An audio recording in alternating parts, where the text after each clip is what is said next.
Mesdames, Mesdemoiselles, Messieurs, bonsoir et bonjour pour ceux qui nous suivront en rediffusion. Nous devrions être nombreux sur ce plateau, mais nos amis se sont excusés auprès de vous. C'est à la demande de certains parents qui m'ont dit, qui m'ont prié de revenir un peu sur l'éducation, parce qu'il y en a un qui n'a même pas compris comment un parent pouvait accepter que son enfant puisse volontairement échouer, qu'il puisse demander à son fils de reprendre l'année, alors qu'ils mettent beaucoup d'argent dans cette éducation, dans cette formation des enfants. Et il nous a demandé de reprendre un peu ce sujet, de revenir sur ce sujet que nous avons intitulé « Éducation, l'alpha et l'oméga d'une société ». J'ai avec moi ici d'abord Monsieur Bonigaba, c'est ça? Bonjour Monsieur Bonigaba. Bonjour Monsieur Kibambi. Et à ma gauche, Monsieur Gazumba. Monsieur Gazumba, bonsoir et bonjour. Bonsoir et bonjour Monsieur Kibambi. Bonsoir et bonjour Monsieur Kibambi. Vous avez agréé, vous avez autorisé que nous puissions parler de ce sujet qui est fondamental, je pense, et vous le pensez, j'en suis certain, puisque vous avez répondu par l'affirmative au sujet que je vous ai proposé à la demande de certains de nos téléspectateurs. Alors, quand ce sujet vous est parvenu, quelle a été tout de suite votre première réaction, Monsieur Bonigaba? Bien, je me suis dit que les téléspectateurs avaient vu juste, parce qu'effectivement, l'éducation est le socle sur lequel se construit une société. Une société qui perdrait de vue que c'est l'éducation qui permet à ce que les hommes et les femmes, depuis leur jeune tendre enfance, apprennent à comprendre d'abord le monde qui les entoure. C'est par l'éducation qu'on va leur montrer, voilà, le monde est comme ceci. Et voici les atouts qui sont les nôtres en tant que pays, mais aussi voici nos faiblesses. Les enfants, dès qu'ils apprennent à comprendre la nature, à comprendre le monde qui les entoure, il faut qu'on leur montre déjà toutes ces choses-là. De manière à ce qu'en grandissant, ils puissent savoir qu'ils ont un rôle à jouer dans ce monde en tant que nation, ils ont un rôle à jouer dans leur pays en tant qu'individu, et à ce moment-là, on est sûr que tout le monde aspire à faire ce qu'il y a de mieux pour la bonne marche de l'ensemble. Vous le dites très bien et vous avez raison, puisqu'en communication, dans toutes les écoles de communication, on dit que lorsque l'enfant naît, il pleure parce qu'il ne connaît pas la société, il se demande dans quelle société il a été versé. C'est quand ses parents le prennent dans leurs bras qu'il se calme, parce qu'il comprend déjà que ce n'est pas dans un monde hostile qu'il est tombé. Monsieur Gazumba, quand ce sujet vous est tombé sur votre téléphone, quelle a été votre réaction? La réaction a résulté plutôt et de l'énoncé du sujet et de l'observation que je faisais après avoir suivi un film documentaire sur les lions. Et dans ce film, j'ai appris que le lion, le jeune lion, de sa naissance, au moment où il apprend à être autonome, c'est qu'il passe par tout un apprentissage, soit entre les congénères de même âge, soit en observant et en suivant ce que les parents lions leur apprennent. Ça veut dire que le besoin à satisfaire pour le lion c'est la nourriture essentiellement. Il n'a pas besoin de se confort. loger, il n'a pas besoin de regarder la télé, il doit manger. Et pour manger, puisque c'est un carnivore, il doit manger les autres animaux qui vivent dans le même environnement, il doit apprendre à les amener à sa table. C'est-à-dire qu'il doit pouvoir les attraper. Et ce n'est pas le fait du hasard. Alors, quand vous parlez de l'éducation pour les êtres humains, pour les enfants, pour les gens qui le savent, ils savent que l'homme a pour mission, entre autres, de perpétuer la création de Dieu. C'est-à-dire qu'il doit perpétuer d'abord sa propre existence, donc il doit se mettre dans des conditions pour arriver demain, après-demain, toute sa vie sur terre. Donc pour cela, il doit intégrer certaines façons, il doit acquérir certaines connaissances qui ne peuvent venir que par l'éducation de ceux qui savent comment l'amener à se suffire et à remplir sa mission qui est la perpétuation de la création divine. Merci, M. Ganzumba. Revenons un peu à l'histoire, pas nécessairement pour la condamner, pour prendre un exemple. Le colonisateur avait des objectifs clairs, c'est-à-dire faire de nous, les Congolais, ses auxiliaires, et il nous a donné l'éducation qui répondait à ce critère.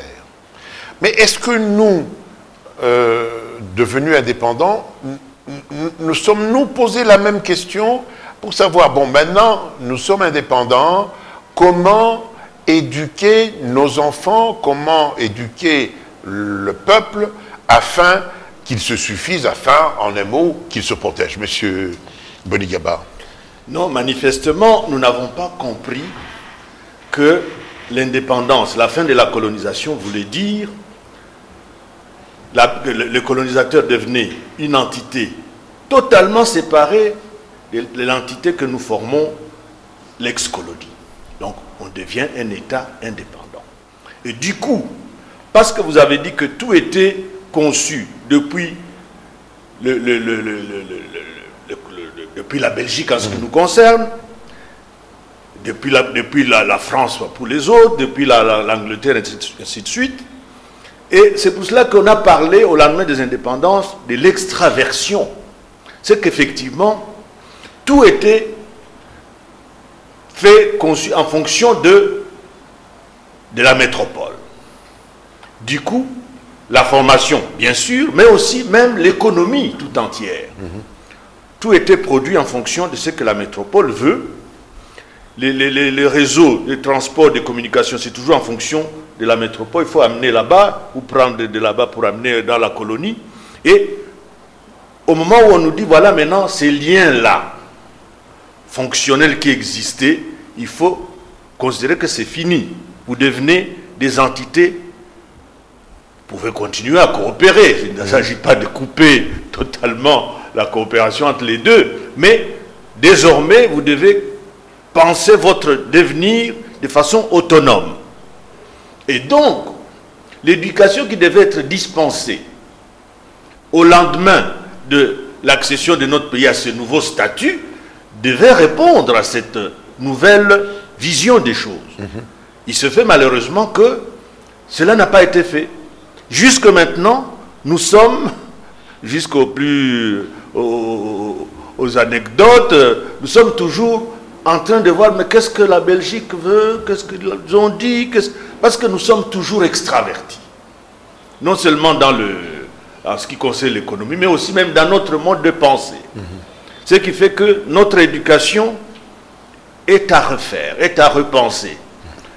Parce que l'objectif, maintenant que nous sommes devenus indépendants, doit être la maîtrise du savoir et du savoir-faire, pour que nous puissions, effectivement, à partir de cette capacité nouvelle, commencer à produire depuis les biens les plus complexes jusqu'aux biens des marchandises ordinaires. Parce que nous devons maîtriser le savoir tel qu'il est aujourd'hui dans le monde, c'est ce que les Chinois ont fait, sont allés à la recherche du savoir. Les Japonais l'avaient fait avant eux, les Coréens, et ainsi de suite. Donc il faut aller chercher ce savoir là où il est. théorique et appliquée. Parce que si vous ne maîtrisez pas les concepts, les langages et tout le reste, vous n'allez pas vous projeter dans ce nouveau monde. Et donc, ce savoir et ce savoir-faire, ça doit être ça l'objectif de l'éducation que nous devons dispenser à nos enfants. Monsieur Kazumba. Vous avez fait référence à l'histoire. Oui. Hier, je regardais un documentaire sur la chaîne Histoire de Canal Sat et j'ai suivi l'activité parlementaire en France dans les années 30, jusqu'à la Deuxième Guerre, au début de la Deuxième Guerre mondiale. Pour les acteurs étaient Léon Blum, Daladier, Clemenceau, etc. au Parlement français. Eh bien, ils discutaient entre autres de la démocratie, etc., etc. Alors maintenant, en ce qui concerne le Congo indépendant, vous êtes journaliste, je ne vous apprendrai rien. Lisez les annales parlementaires. Ouais. Est-ce que ce dont nous discutons ici a été la préoccupation des gens qui devaient légiférer à partir du 30 juin 60? Quand est-ce qu'ils ont discuté du citoyen congolais? Quand est-ce qu'ils ont eu le temps de penser à mettre le pays sur les rails pour remplacer le système dont ils étaient les héritiers de la part de la Belgique? À aucun moment. Alors, si à cet endroit-là, on n'y pense pas, où est-ce qu'on va le penser?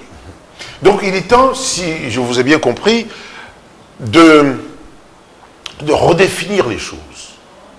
C'est-à-dire de mettre, sans nous gêner, les objectifs que nous voulons imprimer à ce pays, le développement, et faire des réformes nécessaires afin que l'école, l'éducation de nos enfants, que ce soit l'enseignement et tout ça, que tout ça puisse cadrer avec la volonté de ce développement. C'est ça, monsieur? J'ai bien résumé les choses ou je les ai escamotées? Mais c'est tout à fait cela, parce qu'effectivement, je crois que le chaînon manquant, c'est que en 60, nous n'avons pas compris qu'il fallait nous approprier notre espace. Est-ce que nous en avions des connaissances? Mais justement, il faut les déplorer si on n'avait pas les connaissances. Il fallait pas voir. Une raison pour dire que bon, maintenant c'est trop tard. Non, il est encore possible de rattraper cela. Très bien, très bien. Il est encore possible de se dire, mais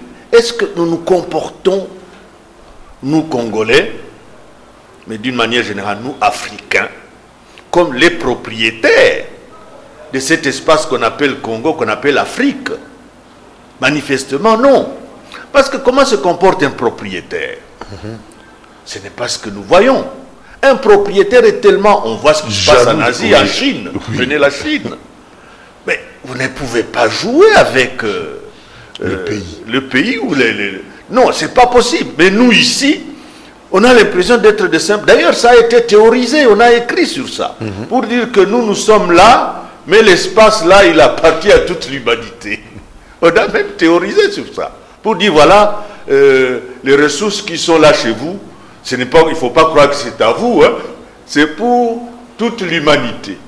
Vous êtes là juste pour garder ça, mais nous, on peut venir nous servir, et puis partir, etc. Ne gardez pas trop jalousement, parce que quand nous voulons, nous pouvons venir. Donc, à partir du moment où vous n'avez pas intériorisé le fait que c'est vous les propriétaires, vous avez un comportement tout à fait différent du propriétaire.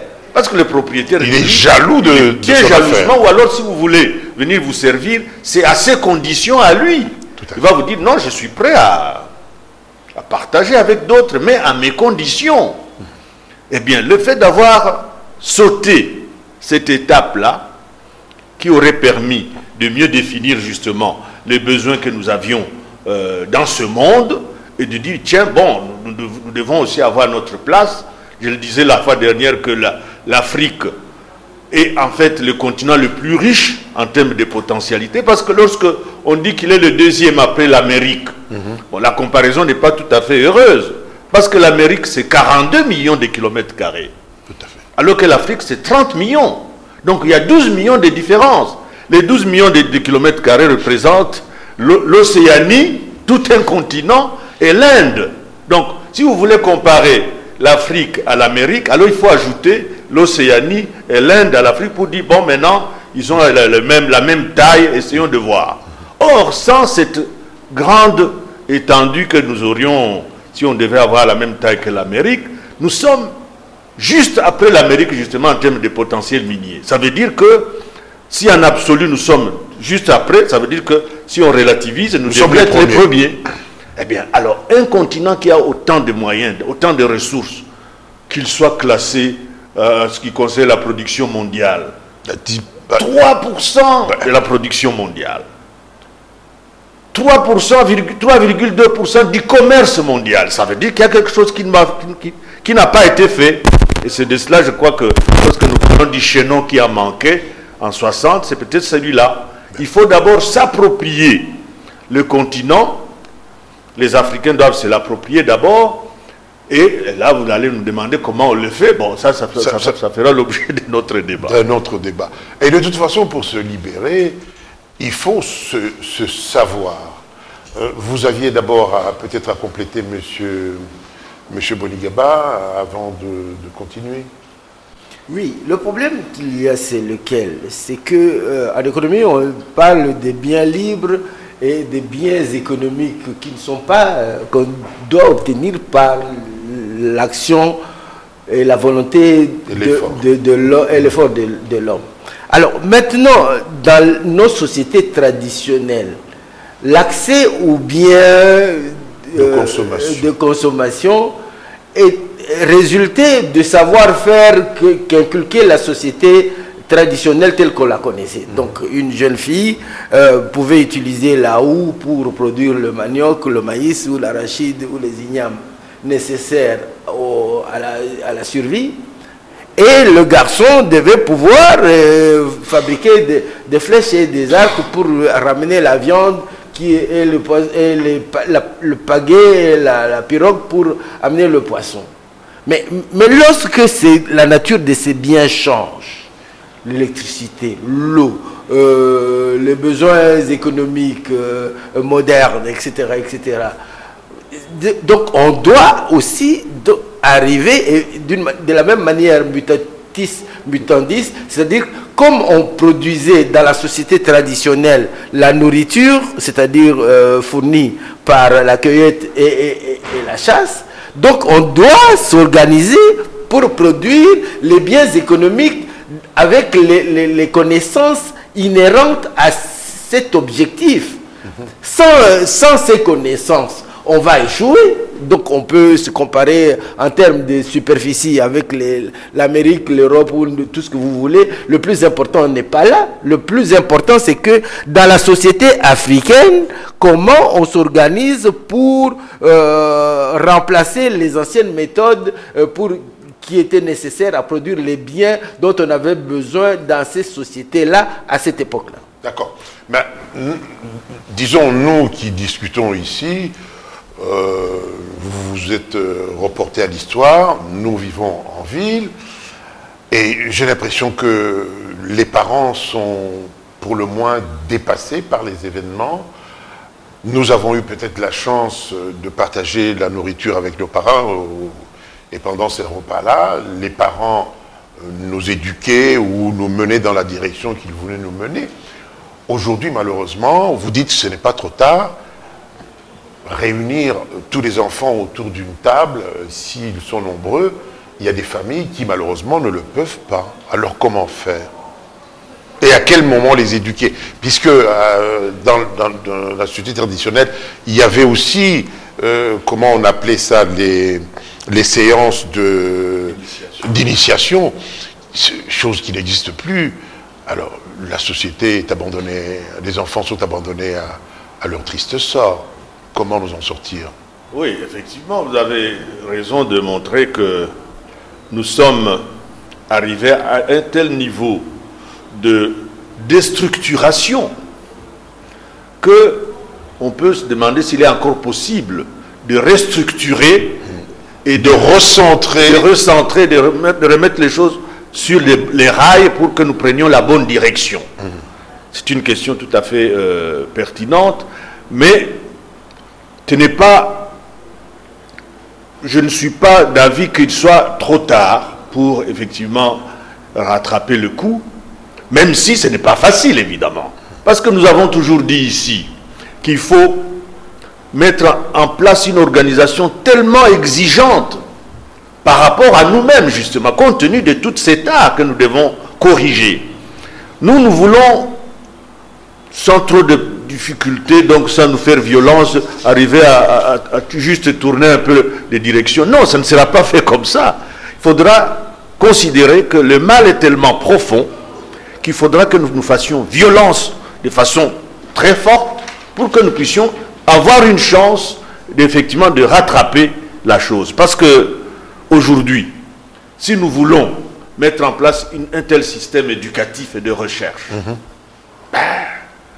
ce n'est pas moins de 7 milliards qu'il faut avoir de dollars. Ah, donc à ce moment-là, il faut avoir un budget d'au moins 20 milliards. Par rapport à ce qu'on a aujourd'hui, vous voyez qu'on est très loin du compte. Donc il y a un effort tellement gigantesque qu'il faut faire par rapport à nous-mêmes, nous faire violence pour que nous puissions arriver à reprendre la bonne direction, que tout ce qu'on fait aujourd'hui avec des discussions pour dire voilà, maintenant le budget, on va ajouter 1 milliard et tout ça, si on continue comme ça, là, il n'y a aucune chance, ça c'est sûr, il n'y a aucune chance que nous puissions nous rattraper. Mais il faut accepter qu'il s'agira d'une révolution, et c'est ça le mot, une révolution de l'intelligence, comme on a toujours dit. Si nous utilisons nos intelligences de façon rationnelle, j'allais dire intelligente, eh bien, là, nous pouvons être sûrs que nous allons effectivement nous rattraper. Vous êtes d'accord, M. Yazouba? Absolument, et on ne peut pas y arriver accidentellement. On doit systématiser cette quête-là, d'arriver à cet objectif-là. Je vous ai parlé du débat que j'ai suivi hier à la télévision, qui concernait les gens au Parlement français dans les années 30. Il y avait les ténors, c'était sous le gouvernement de Daladier ou quelque chose comme ça. Alors, ces gens, à cette époque-là, pour leur pays, parlaient de ces choses-là fondamentales pour leur existence. D'accord? Alors maintenant, chez nous, je vous ai renvoyé à l'histoire, M. Kibambi. C'est une répétition, mais c'est nécessaire. Dernièrement, j'ai suivi les débats au Parlement, à l'Assemblée nationale sur le budget, et notamment celui qui intervenait, c'était le député Mayo Mambeke-Baudouin, etc., qui interpellait le Premier ministre sur son budget, etc., etc. Regardez, et à aucun moment dans ces discussions, puisque Modeste Banigaba parlait du budget, à aucun moment les sujets dont nous parlons maintenant étaient la préoccupation de ces députés. Puisque depuis 60, ils n'en parlent pas à ce niveau-là. Je pose la question. La réforme de l'éducation qu'on a connue, il y a eu une émission à laquelle je n'ai pas assisté. Peut-être que vous y avez fait allusion. C'est la réforme de 61 initiée par l'ONU sous l'instigation de M. Jean-Placide David, qui était haïtien, qui a amené ici.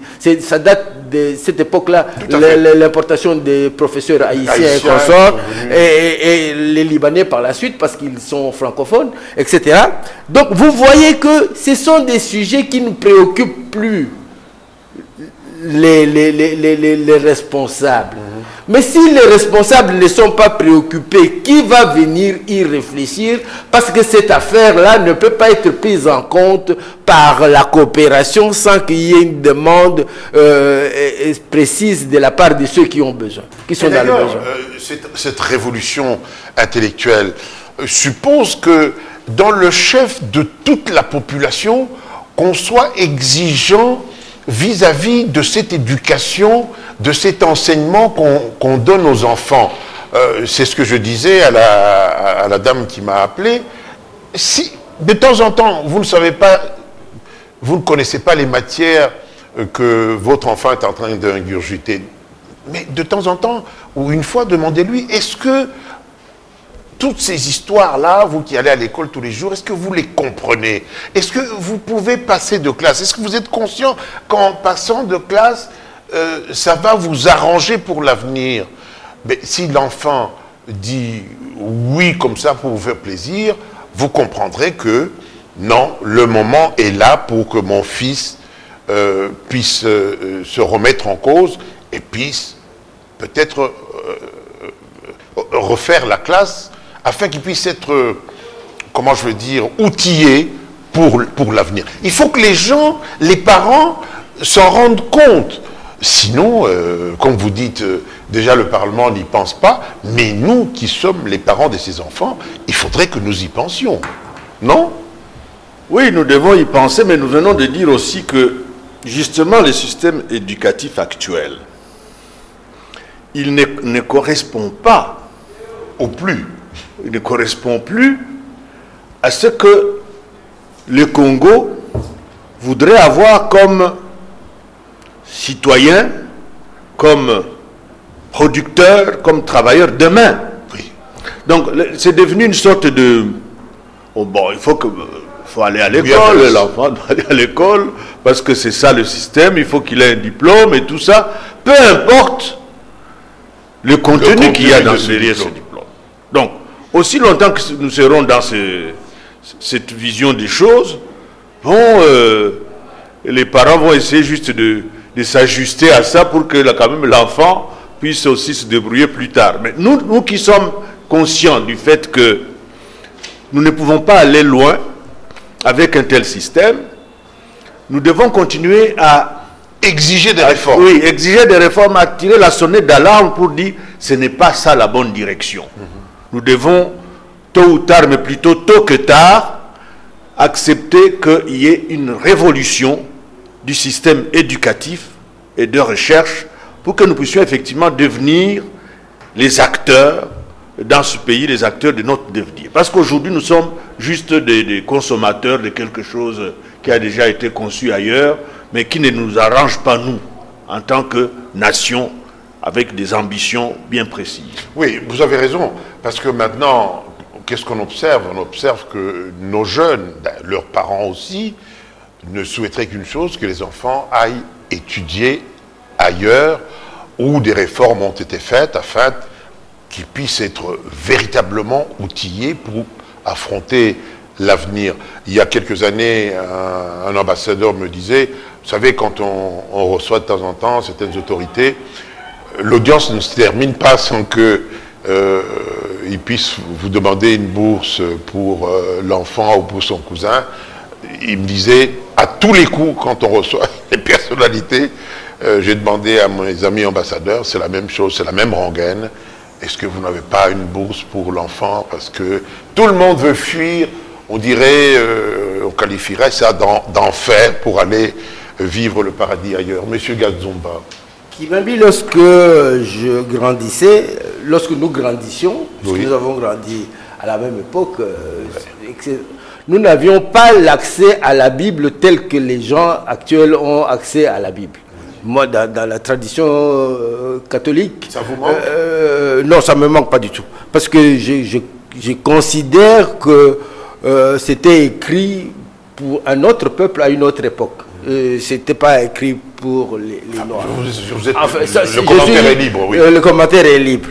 Mais l'adage que j'entends souvent chez ces gens qui pratiquent cette culture actuelle, c'est « mon peuple meurt faute de connaissances ». Mais de quelle connaissance on parle? Parce que c'est une question importante. Parce que je vous ai dit à un moment donné, lors de mes précédents propos, que la mission de l'être humain supérieur, c'est de perpétuer l'œuvre de Dieu. Donc, de perpétuer la création. Alors, maintenant, lorsque les écrits disent « mon peuple meurt faute de connaissances », c'est les connaissances nécessaires à l'accomplissement de la mission des humains supérieurs. Oui. D'accord? C'est-à-dire de perpétuer la création. Donc, on ne peut perpétuer la création qu'en mettant l'homme plus ou moins dans un nouveau paradis. c'est-à-dire un nouveau jardin enfin, d'Éden, oui. en lui assurant l'encadrement, le bien-être qui les rendent heureux. Donc le paradis plus ou moins sur terre, c'est une vocation. Alors maintenant, quand on dit mon peuple meurt faute de connaissances, les gens récitent des phrases comme ça tout entières, mais qu'est-ce que ça cache? Ces connaissances-là, on va les acquérir où? Comment? Nous pensons ici que pour les fondamentaux, ça doit être l'école. Mais alors, cette école, si on n'y pense pas, si on n'y apporte pas la quête des connaissances qui sont nécessaires à la création du paradis sur terre, c'est qu'on est en train de rater notre mission. Tout à fait. Mais ces connaissances, c'est par exemple, nous le disions la semaine dernière, c'est par exemple de savoir et c'est dans la Bible, action et appel, réaction, que vous aurez la sanction, n'est-ce pas? Vous riez, mais c'est ce que nous avons dit, et c'est la vérité aussi. Ce sont des connaissances qu'il faut connaître pour perpétuer, parce que si vous ne les connaissez pas, vous ferez n'importe quoi, vous agirez n'importe comment, et les réactions qui viendront ne vous épargneront pas. Je vous ai convaincu, j'en suis heureux. Non, mais je crois que la question que soulève notre ami Gazumba est bien à propos. Oui, ne manque pas d'intérêt, parce que dans tout système démocratique, le patron, c'est le peuple. Or, lorsque le peuple n'est pas conscient, ou très rarement conscient, des enjeux majeurs, des enjeux en présence, lorsqu'il doit faire des choix, à ce moment-là, effectivement, ce peuple-là risque de mourir. Parce que c'est lui qui doit dire, ici, c'est ça qui est bon pour nous. Et donc, nous prenons ça. Choisissons tel, c'est celui qui nous conduit là. Mais si le peuple n'est pas conscient, alors que c'est lui le patron, en démocratie, eh bien, vous voyez qu'à ce moment-là, la société va à la dérive. Donc, je crois que c'est... Bon, donc ça veut dire en clair que la réforme ou les réformes que nous réclamons pour l'enseignement nous conduiraient par exemple à faire en sorte que certaines matières comme la démocratie, comme le développement, soient déjà enseignées à un niveau assez bas afin que, en grandissant, on se rende compte que ces choses sont indispensables pour le paradis que nous voudrions pour nos enfants. Et la démocratie à pratiquer sera plus facile quand, depuis le primaire, les enfants sauront qu'en démocratie, c'est nous qui sommes les patrons, et que le moment venu, il faudrait que nous choisissions des gens que nous estimons capables de pouvoir affranchir la population. Alors, monsieur Gazumba, qu'est-ce que vous me donnez en plus de votre sourire, qui est très agréable? Le problème est le suivant. C'est que les choses doivent être comprises dans leur essence, de la manière dont les sociétés, à des époques déterminées, les véhiculent. Par exemple, le concept... Il y a une émission qui passe sur d'autres chaînes que je suis pour rigoler. C'est l'émission Boulou Yeke où on passe le micro pour poser des questions aux gens. Qu'est-ce que ceci signifie, etc., etc. Je serais curieux de savoir aujourd'hui qu'on parle tellement de démocratie qu'on passe un peu le micro baladeur devant les bouches des Quinois et des citoyens congolais, qu'ils nous disent ce qu'ils entendent par démocratie. Par conséquent, ce sont des notions nouvelles qui doivent être enseignées pour être comprises de la même manière par tout le monde à une époque. En tout cas, par le grand nombre. Par le grand nombre. Par conséquent, l'enseignement, rien que pour cet objectif-là, doit également s'adapter. Parce qu'on parle de notions qui sont vagues pour les gens. Les objectifs du millénaire, des histoires comme ça. C'est bien beau d'utiliser un langage savant. Mais si ce n'est compris par personne, c'est qu'on est pédant, on perd son temps. Et c'est ce que j'ai appris en littérature lorsque j'apprenais le français. Alors maintenant, il faut que ce qu'on dit signifie quelque chose et que ça serve à quelque chose. Ça sert à la bonne marche de la société. Ces réformes, en tout cas, très modestement, il faudrait qu'un jour, quelqu'un puisse avoir le courage de les réclamer à corps et à cri, afin que notre enseignement puisse s'adapter à nos réalités. C'est ce que font les autres. Mais si nous nous enfermons dans notre carquois, eh ben, nous n'irons nulle part et ça sera malheureux. Monsieur Modeste, vous avez un commentaire. Oui, effectivement, mais la démocratie... On parle de démocratie, mais on peut parler d'autre chose. On peut parler d'autre chose. On peut parler de la mondialisation. Oui, parce que la démocratie, finalement, lorsqu'on regarde bien les choses, on se rend compte que dans nos milieux traditionnels, à l'échelle d'une chefferie, bon, ce n'était pas la démocratie à l'occidentale, parce qu'on n'a pas dit que c'est ça le modèle à suivre. Mais il y avait une certaine forme de démocratie. Parce que le chef ne décide, en tout cas chez moi, c'était le chef, quand il décide, il consulte d'abord. Absolument. Donc il y a un échange, il y a un débat. Parmi les conseillers, parmi les notables, on pose la question, est-ce que ce qu'on doit faire là, est-ce que c'est ça qui est bon? Et le chef écoute tout le monde. Tout le monde s'exprime librement. Et après, il tranche en ayant pris en compte les avis des uns et des autres. Ça, c'était une forme de démocratie. Tout à fait. Mais cette démocratie-là ne peut pas être transposée à un niveau supérieur que celui-là. Parce que je viens de montrer que les gens se connaissent, c'est des gens qui occupent le même espace, se fréquentent, ils vont à pied pour voir tel, etc. Donc, c'est une échelle très réduite. Maintenant, lorsqu'on transpose à l'échelle d'un pays comme le Congo, évidemment, il faut maintenant penser des méthodes et des procédés beaucoup plus élaborés. Mais on ne peut pas exclure l'idée que l'échange libre, avant que le chef ne prenne la décision, n'existait pas avant. Donc c'est à nous d'inventer une démocratie qui puisse épouser ces réalités-là. Vous savez pourquoi je ris? Parce que, vous savez, les chefs avaient intérêt à écouter les autres, puisque la sanction était... On n'en parle pas. Bon. Vous riez, mais c'est sérieux. Oui. Et donc, notre enseignement, c'est vraiment important, doit s'adapter aux réalités qui sont les nôtres. Mais nous avons l'impression que, d'une manière générale, les moniteurs à l'école primaire, les professeurs au secondaire à l'université, et les étudiants et les parents, nous nous complaisons dans une sorte de, comment je veux dire, d'insuffisance qui fait qu'on laisse les choses aller comme ça à volo, alors que c'est un secteur indispensable pour la survie de notre nation. Notre nation, qui est enviée partout, doit avoir des citoyens bien outillés pour non seulement la protéger, mais également la construire et la développer, cette nation. Monsieur Gazouba. Monsieur Kibambi, ce qui nous manque souvent, c'est le recul et la tradition dans ce que nous faisons.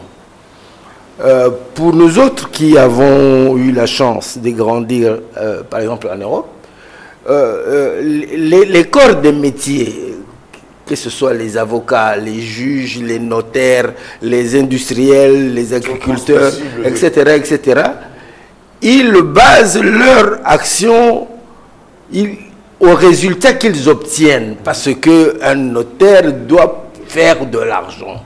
Un avocat doit gagner des procès. Donc, si son enfant devient juriste, il épouse le métier du droit, c'est-à-dire qu'il doit l'exercer.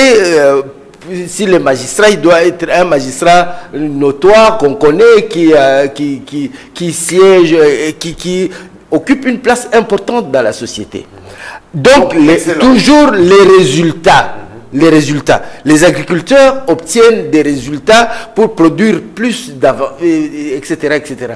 Et les financiers gagnent beaucoup, les banquiers gagnent beaucoup plus d'argent parce qu'ils utilisent les bonnes approches, ils utilisent les bonnes méthodes. Et c'est dans ces traditions-là qu'ils forment leur jeunesse. c'est-à-dire les résultats sont individuels, familiaux, etc., etc. Tandis que nous, puisqu'on collectivise la possession, on n'a pas la même notion du résultat.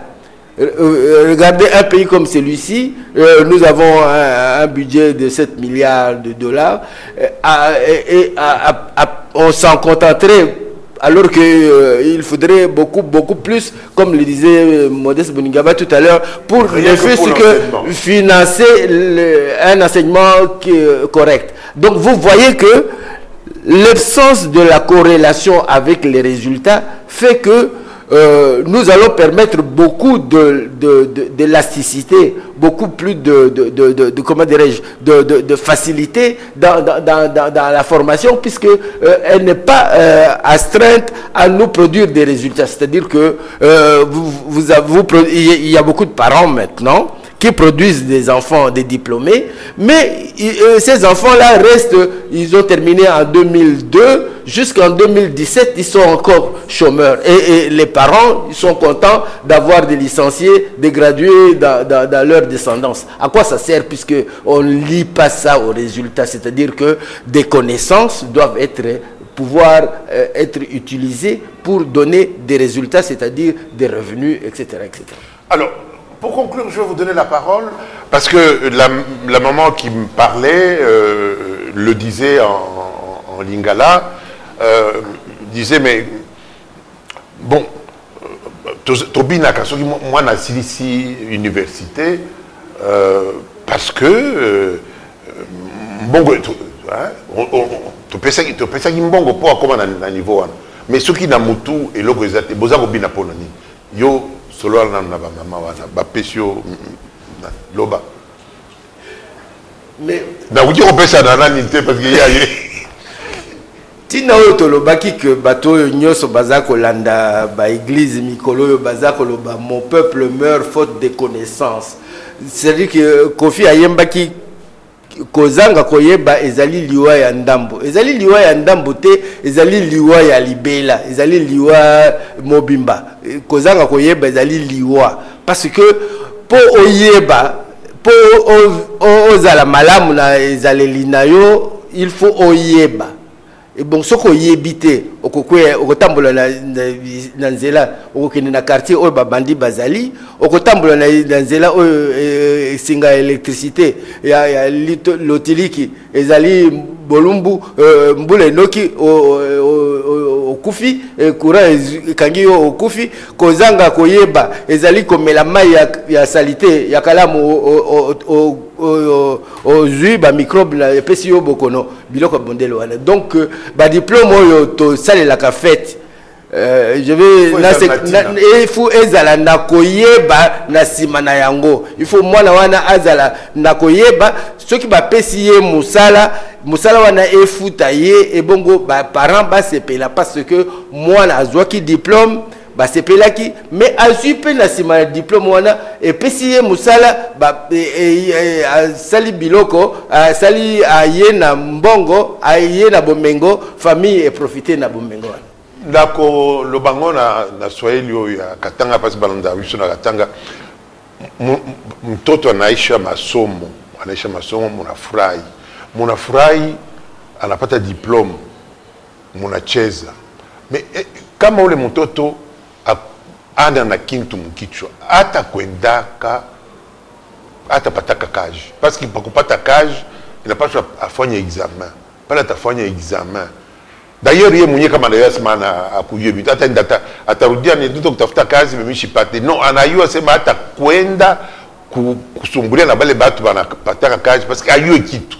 Donc kufanya nguvu kufuata mtoto kama ya pana kuyua bitu, mnafanya nguvu anabiyua pale, kama anabijua mnafanya feti na raison, parce que atakuwa mtu munene, hapana kupeleka franga même mtoto a passé de classe. J'espère que nous avons été très clairs. Notre ami Bonigaba aurait parlé en Swahili beaucoup plus châtié, mais enfin ce sera pour une occasion. J'ai assisté au lingala très laborieux de mon ami de Bandono. C'est pas votre faute, vous êtes à Léopoldville depuis longtemps, vous auriez dû quand même nous produire un lingala un peu plus potable. Moi non plus, je n'ai pas fait mieux. Hein.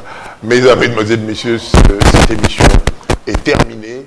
Nous y reviendrons si vous le demandez, mais véritablement, nous le répétons, il faut des réformes sérieuses qui feront en sorte que demain, dans la mondialisation, nos voix puissent être entendues. Sinon, on ne pourra pas être compétitif par rapport à ceux dont les enseignements ont été réformés et qui sont aujourd'hui à la page. D'accord? Si pas d'accord, eh bien, nous attendons vos remarques et vos critiques. À la prochaine!